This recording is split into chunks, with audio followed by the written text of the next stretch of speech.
The lost kingdoms of North Africa, the empires that Europe pretended didn't exist. Hey everyone, and welcome to Bedtime Historian Sleepy, the place where history whispers instead of shouts, and where the past settles down beside you like a soft, heavy blanket.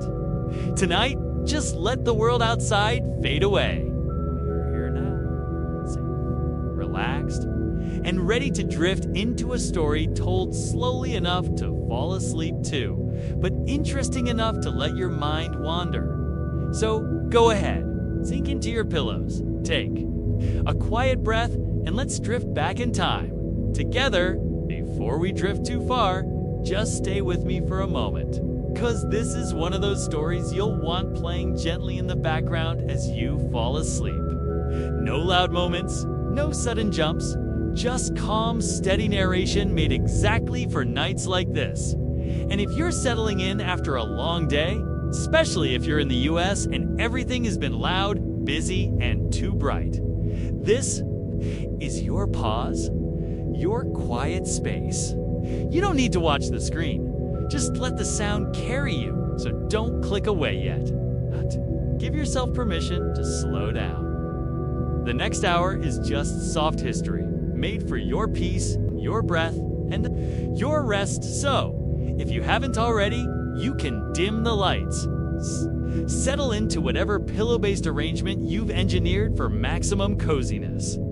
And let your eyelids start to feel pleasantly heavy, because tonight, we're floating over the old empires of North Africa, the ones that politely existed for centuries while Europe, where with its usual confidence, pretended that it had invented civilization all by itself.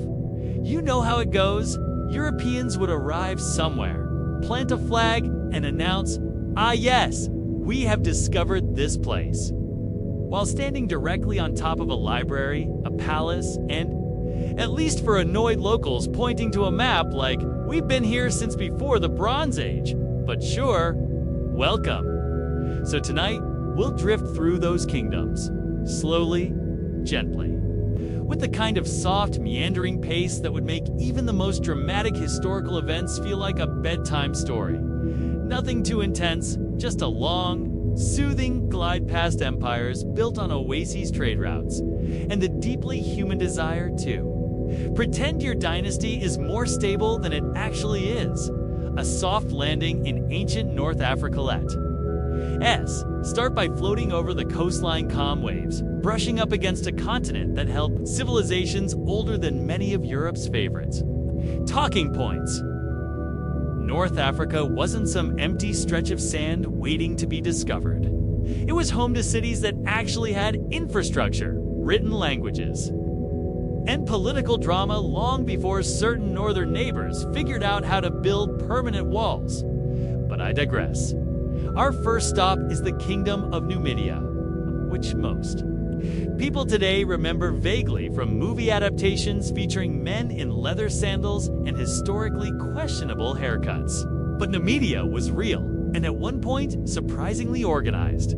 It sat more or less in modern-day Algeria and parts of Tunisia, and it produced kings with strong opinions about Rome-mostly opinions involving sighing heavily and realizing Rome was about to ruin everything again. King Massinissa, the overachieving grandfather of North African statecraft. Let's start with Massinissa, one of those ancient rulers who lived so long that historians almost check the dates twice to make sure no one copied them incorrectly. Massinissa lived to about 90 years old, which is impressive, considering he spent most of his life either fighting wars, preparing for wars, recovering from wars, or complaining about Rome, usually while preparing for another war.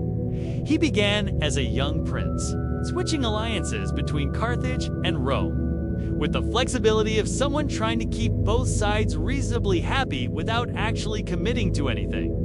It's the ancient political equivalent of liking both posts in a Facebook argument, just to avoid being dragged into it. Eventually, though, Massinissa decided he preferred Rome, probably because Rome was the empire least likely to politely let you live if you didn't agree with them. Carthage made trade deals. Rome made rubble. From Rome's perspective, Massinissa was the ideal ally. Ambitious, slightly unpredictable, and very good at causing problems for Carthage at exactly the right time. Teach naturally did not. Carthage naturally did not. Teach Massinissa. ACCUSED Carthage of breaking a treaty. Carthage responded with a strongly worded letter, documented diplomatic procedures, and probably a lot of sighing. Massinissa responded by conquering some of their territory, because diplomacy is exhausting and conquering things requires fewer scrolls. Rome, who had been looking for an excuse to pick a fight anyway, declared that Carthage had violated something or other, and soon we get the Third Punic War. This ends, as many things do in Roman history, with Rome dramatically overreacting and flattening a city just to prove a point. And after all this, Massinissa simply kept going. He expanded Nubia, he reorganized its government, he forced extremely reluctant peasants into an agricultural revolution. He fathered so many children that it's statistically probable that someone watching this video is related to him. He lived just long enough to pass the throne to his sons, who would then argue about it for decades, because that's what sons of kings do. You'll notice this theme appear repeatedly. Drifting east to Mauritania. A kingdom with an image problem, let's float west along the coast. Now, to Mauritania, to be confused with the modern state of Mauritania, which European colonial mapmakers helpfully named after the ancient kingdom while putting it in the wrong place, providing approximately zero context, insisting everything made sense. Ancient Mauritania roughly covered parts of today's Morocco and Algeria. It was ruled by the Maori, who had the misfortune of becoming interesting to Rome. Generally, Rome becoming interested in you was equivalent to hearing your doctor begin a sentence with, "Huh, you don't see this every day." King Baucis. The man who tried his best, one early ruler, Baucis had what we might call mixed luck. He tried to ally with Rome. Then he tried to ally with Numidia. Then he tried to betray Numidia to Rome, or possibly betray Rome to Numidia. It's honestly hard to tell. Everyone betrayed everyone eventually. The only consistent thing about Bacchus was that he didn't trust anyone, including himself, which, in Roman politics, was considered a sign of maturity. Eventually, he handed Rome one of their most annoying enemies, Jugurtha, Massinnissa's grandson. Jugurtha had been extremely good at avoiding capture, which irritated Rome enough that they declared a whole war to stop him from being clever. Bacchus betrayed Jugurtha during peace negotiations, which is historically frowned upon but extremely common. Jugurtha was carted off to Rome, paraded in chains, and left to starve in prison. Rome applauded. Jugurtha, one assumes, did not. Baucis, meanwhile, gained some territory, some Roman approval, and absolutely no long-term security. But that was normal. Rome treated client kings the way modern people treat houseplants. They enjoyed them when they behaved, forgot about them when distracted, and replaced them immediately when they died. The scholar king, who just wanted everyone to calm down now, let's drift forward to Juba II. The king who inherited Mauritania after the Romans gave it to him like a slightly used gift basket. Juba's early childhood was, well, abrupt. His father, Juba I, lost a war against Julius Caesar. The Romans took young Juba to Rome, displayed him in a triumph parade because the Romans liked to treat other people's children. It's the way modern people treat souvenirs, and then raised him in the household of Caesar's heir, Octavian. Surprisingly, Juba ended up very well educated, and according to Roman historians, extremely polite. This may have been Stockholm Syndrome, or just the fact that the Romans adored a foreign prince who didn't try to stab them on sight. Eventually, when Rome wanted someone competent to run Mauritania without causing rebellions, they looked at Juba and went, "You'll do nicely." They installed him as king and sent him off with a polite wave, a treasury allowance, and a list of things he absolutely must not do. Juba, too, proved to be one of the few kings in Roman Africa who actually preferred scholarship to rebellion. He wrote books, he studied plants, he studied geography. He wrote a history of Rome that the Romans themselves praised, which is a bit like writing a Yelp review that the restaurant happily retweets. He married Cleopatra Selene, daughter of Mark, Antony and Cleopatra the Seventh, because Rome had a habit of marrying off inconvenient royal children to each other.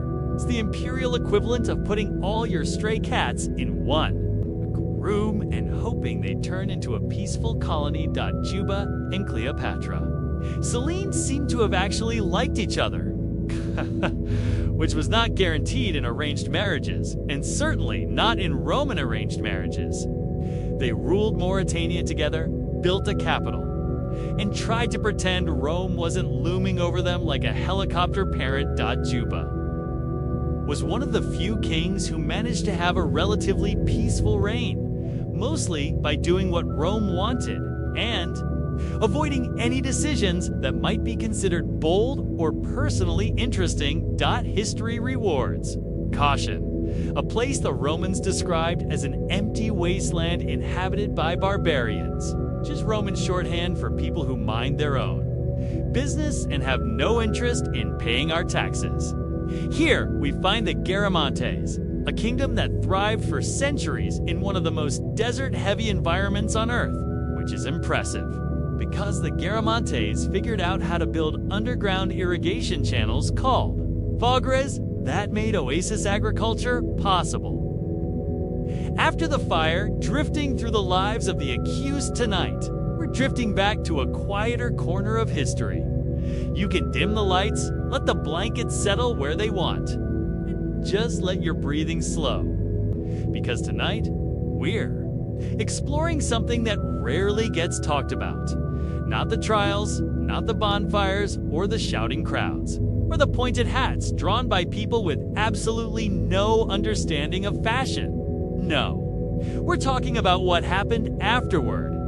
What happened to the women who were accused of witchcraft but survived? The ones who weren't burned or drowned or crushed under an unfortunate number of stones? The ones who walked home after the ordeal, with their names technically cleared, but with neighbors still crossing themselves? When they passed, this is not a fiery story.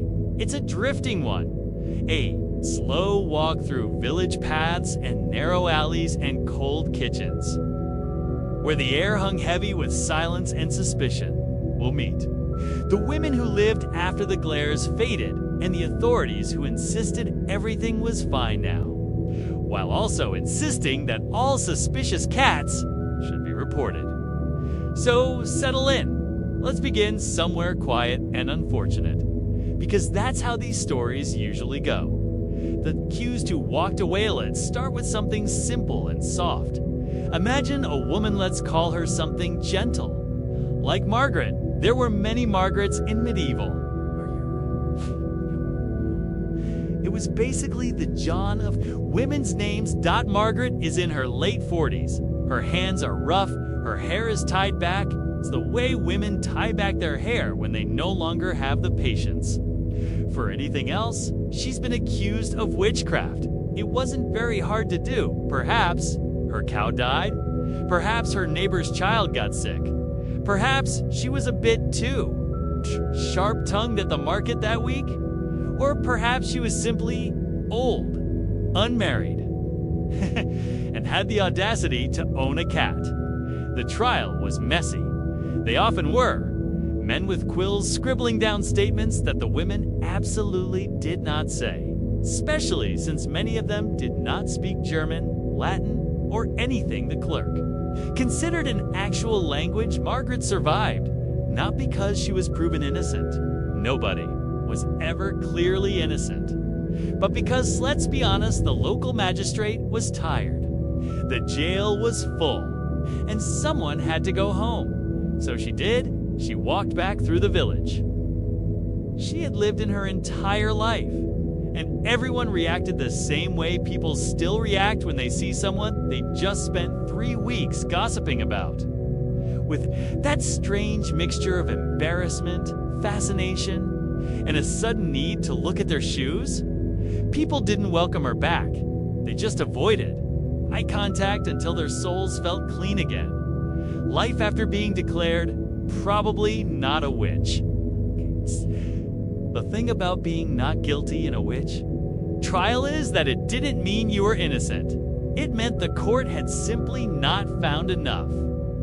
Demons in your pantry? Margaret, like most acquitted women, returned to a life that felt the same on the surface, but was quietly frayed around every edge. Neighbors who once asked her for help with spinning wool or minding children now mumbled something about being busy. People avoided buying milk from her cow even, though the cow had absolutely nothing to do with anything and was genuinely doing her best. Women who had once been friendly suddenly found urgent reasons to be elsewhere whenever. Margaret walked toward them. The men were worse. Men who had testified against her avoided her the way. People avoid the dishes in the sink with a theatrically exaggerated look of, "Oh, I was just leaving," and wages. Let's drift into that. The employment problem most accused. Women were poor. That's not dramatic. That's simply math. Witchcraft accusations tended to fall on women who were older, single, widowed, or otherwise inconvenient. Margaret was likely a midwife, a spinner, a herbalist, or just someone who occasionally said things like, "This harvest looks bad," which villagers took as a prophecy rather than basic observation. After the trial, employment became delicate, hiring a former accused, which was not popular. Imagine the job interview. Do you have references? Well, yes, but unfortunately, most of them recently testified against me. It wasn't ideal. Women who once earned a modest living now found themselves slowly pushed toward the edges of their communities. Some left their homes, some moved to nearby villages, hoping nobody would ask why they were suddenly available to babysit for half the usual price. Some stayed and endured the silent treatment for years. There was no formal rehabilitation, no welcome back from your terror-inducing trial. Support group, just cold looks and colder dinners. Let's drift to another scene. Family reactions. A mixed bag of anxiety. Families of the acquitted were rarely thrilled. Supporting a woman accused of witchcraft was admirable in theory. Inconvenient. If Margaret had children, they now dealt with a new schoolyard insult. Your mother has a pact with the devil. Children can be cruel, especially when they've just learned new vocabulary. Husbands often stood by their wives, but standing by in the 1500s usually meant nodding quietly and hoping no one asked questions. Some husbands left, some remarried. Immediately, some pretended not to know where their wives had gone, which was impressive considering they were usually still in the same house. For widows, the effect was sharper. Widows depended heavily on goodwill, and after a trial, goodwill tended to evaporate faster than holy water in July, marking the body. The scars of innocent surviving a witch trial wasn't clean. There were scars literal, ones for many women. Torture was widely used even in cases that ended in acquittal. Authorities called it questioning. But when someone is asking questions while tightening cords around your shins, the word questioning feels a bit insufficient, which prick, yes. That was an actual job title would poke moles, freckles, and birthmarks to see if the woman reacted. If she didn't, it meant the devil had numbed the spot. If she did, it meant the devil was hiding elsewhere. Truly a flawless system. Women went home with bruises. scars, and lingering pain that made bending or lifting difficult. But they also went home with something worse: the knowledge that their bodies had been inspected, doubted, and violated in front of men who once asked them for bread. It's the sort of memory that lingers in bones, quietly, the way cold rain lingers in November. The social class problem: not all accused women were peasants. Some came from respectable families. A few were even wealthy, which confused the courts. They liked witches poor. It made confiscating property. Feel morally clean, wealthy acquitted women had slightly better outcomes. They could retreat behind stone walls, ignore whispers, and comfort themselves by counting their silver spoons. Peasant women had no such luxuries. They returned to fields, markets, and communal ovens where everyone could see them and remember them, and quietly blame them for the next bad harvest. The return to church in early modern Europe. Going to church wasn't optional. It was the medieval equivalent of showing up to work. For an acquitted woman, tending mass was a performance. Everyone watched. Everyone waited to see whether she would look repentant enough, or perhaps too comfortable, which meant something was definitely wrong. Some churches required women to sit in special places. A medieval version of the "you're forgiven, but we're still watching you." Section clergymen liked to remind these women that they had been spared by God, which conveniently avoided acknowledging that they had been tortured by humans. Some priests refused communion to acquitted women for months because nothing says spiritual care like denying sacraments to the traumatized. The quiet loneliness. Most common outcome after surviving a trial was isolation. Not exile, not execution, just social emptiness. Women stopped being invited to gatherings, or if they were invited, they were placed near the back, close to the drafts, and far from the warm bread. If they laughed too loudly, it was suspicious. If they spoke too softly, it was suspicious. If they had a dream and mentioned it, it was very suspicious. And if they didn't mention any dreams at all, that was also curious. This is a long way of saying there was no winning. And so, many acquitted women shrank. They folded into themselves. They tended their gardens or their sheep or their aging parents quietly, trying not to attract attention. Some became more religious. Some became more cynical. Some simply stopped trying to make friends, and through all this, life continued. Villagers went back to their routines. Children grew up. Harvests came and went.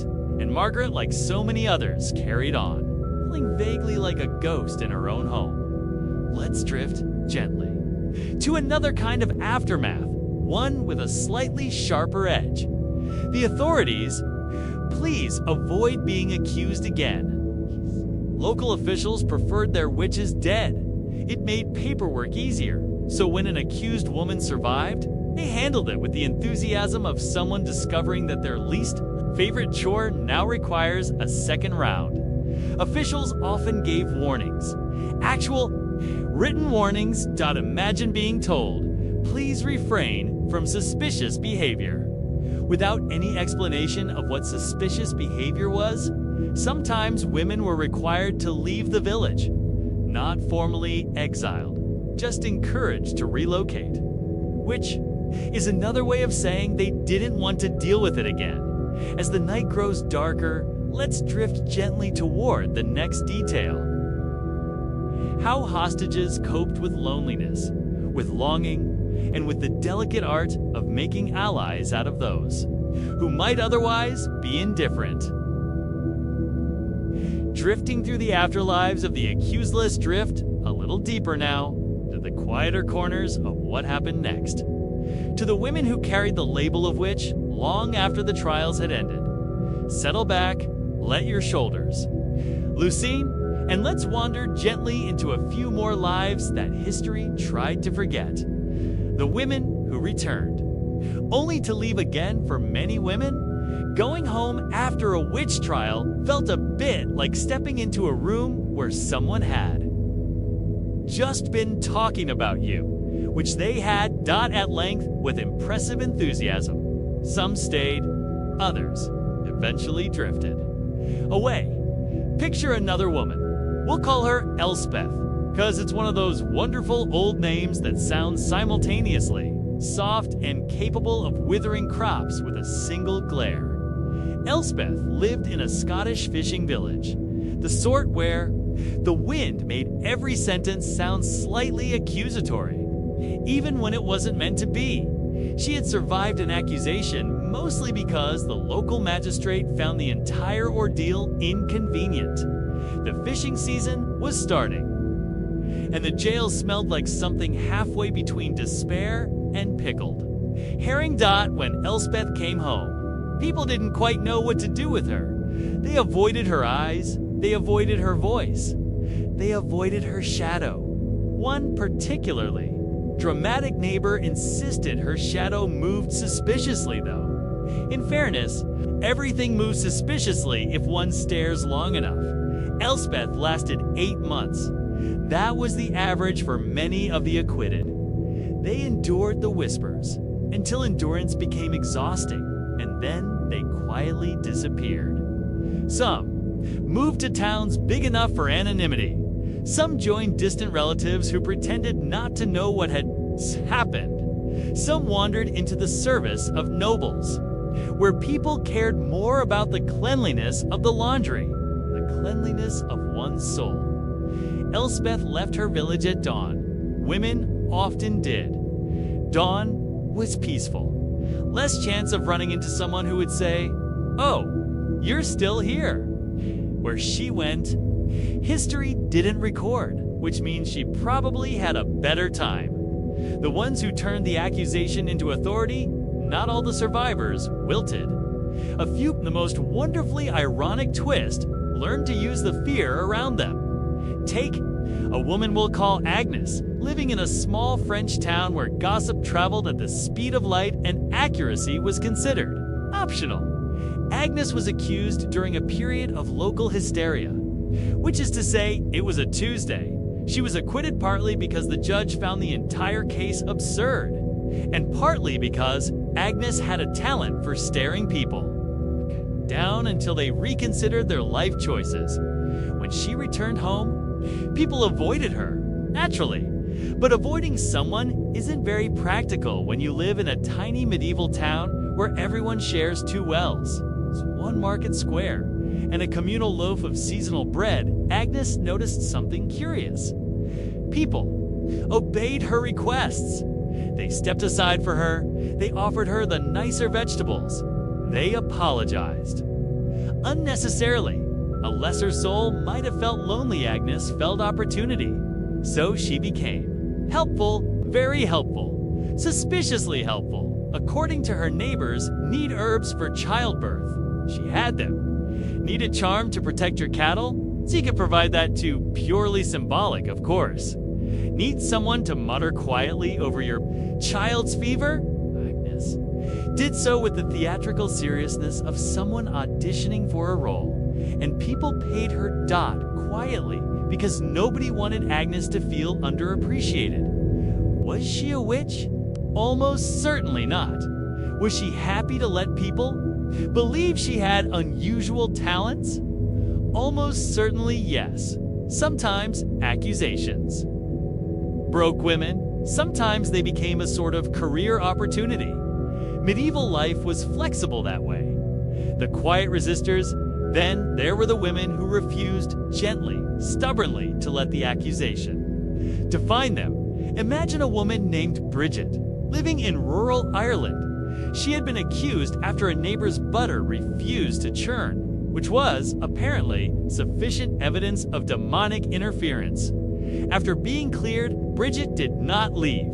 She did not shrink. She rebuilt her life one tiny, stubborn task at a time. She showed up at communal, bread baking days. She planted her garden. She helped with midwifery when needed. and she greeted her neighbors with a sort of warm, polite smile that made it impossible to gossip about her without. Feeling mildly guilty, people didn't forget the accusation, but gradually, they grew bored of it. The cow began producing milk again. The butter finally churned. Someone else in the village made a suspicious comment about the weather and became the new subject of collective unease. This is how many acquitted women survived. Not by fleeing or transforming, but by outlasting the village's attention span. The medieval world was harsh, but it was also forgetful. All it took was one scandal involving a wayward goat or a broken marriage contract. And suddenly, Bridget became yesterday's news. History loves drama, people. However, prefer convenience. And so, Bridget lived quietly, stubbornly, and eventually peacefully. A soft reminder that sometimes survival is just persistence wearing comfortable shoes. The return to work let's drift now to the practical matter of earning a living. Before the trial, many women worked as midwives, herbalists, spinners, dairy makers, alewives, and servants. Afterward, things became tricky. Hiring a woman accused of witchcraft was seen as a liability. After all, what if she cursed the butter, or the baby, or the goats? Not necessarily in that order, though goats tended to be the most sensitive creatures in the general medieval drama cycle, but not hiring her had its problems. Work needed doing. Hands were needed, and the women in question often had skills. Others lacked, so a sort of uneasy compromise emerged. Formerly accused women were rehired, but given the tasks nobody else wanted, midnight chores, heavy laundry, tending ill-tempered livestock, and anything requiring suspicious herbs, employers told themselves they were being charitable. The women told themselves they were being paid.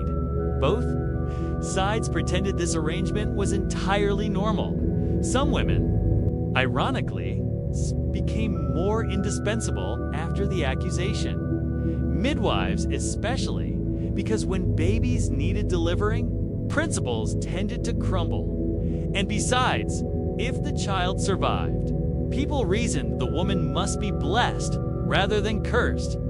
At least for that week, medieval beliefs were like the weather changeable, slightly chaotic, and rarely aligned with the facts. The clergy, who meant well, and sometimes tin clergy, played an enormous role in shaping the lives of acquitted. Women, some were compassionate, some were cautious, some were the emotional equivalent of a damp cloak. When a woman returned to church, the priest often gave her a small talk on the importance of humility, which, translated, meant please behave in a way that prevents me from dealing with more paperwork. Some priests assigned penances, fasting, extra prayers. A charitable work, not because the woman had done anything wrong, but because it made the community feel like something had been resolved. It was spiritual theater. Everyone played along, but some clergymen went further. They preached sermons about the dangers of temptation, occasionally glancing in the direction of the pew where the acquitted woman sat. Subtlety was not the medieval church's strong suit. Others did the opposite. They defended the women publicly, reminded the congregation that false accusations were sinful. Told them to welcome the accused back with kindness. These sermons were met with nods, and then, after Mass, with whispered conversations that began with, well, yes, but. People appreciate moral instruction, in theory. They simply prefer to follow it at their own pace. Usually never. The women who became local wisdom keeper son, of the strangest outcomes, also one of the most poetic, was the transformation of some acquitted women into folk sages. Imagine a woman named Cecily, living on the edge of a small English market town. She survived an accusation, partly because the judge disliked the accuser more than he disliked her. A fortunate technicality. Afterward, Cecily lived alone. People didn't like to visit her. But they also couldn't resist visiting her. Need advice about a sick child. Go to Cecily. Need to know when to plant barley? Ask Cecily. Need someone to observe your dream about a three-legged goose and determine whether it was prophetic or digestive? Cecily would know. People avoided her publicly but visited privately. This created a slow, quiet shift. A woman once feared became quietly respected. Not openly, never openly, but in that subtle, sideways way communities show affection without admitting it. This was common. Survivors became the keepers of odd knowledge, the watchers of weather patterns, the holders of ancient herb lore, the listeners of confessions that could not be spoken in church, because if you're already considered suspicious. What's one more secret? The unexpected friendships? Another gentle truth. The accused often befriended one another. Who else understood the strange, heavy silence that follows a trial? Who else knew how it felt to be watched even while mending socks? Who else could joke quietly, bitterly about the absurdity of being interrogated for owning a black chicken? Thanks for drifting through history with me here on Bedtime Historian Sleepy. If you'd like more calm, strange, and comforting stories from the past, don't forget to like the video, leave a comment, and subscribe for our next quiet journey. And if you know someone who'd enjoy learning while winding down for the night, feel free to share this with them. Sleep well, and I'll see you in the next story.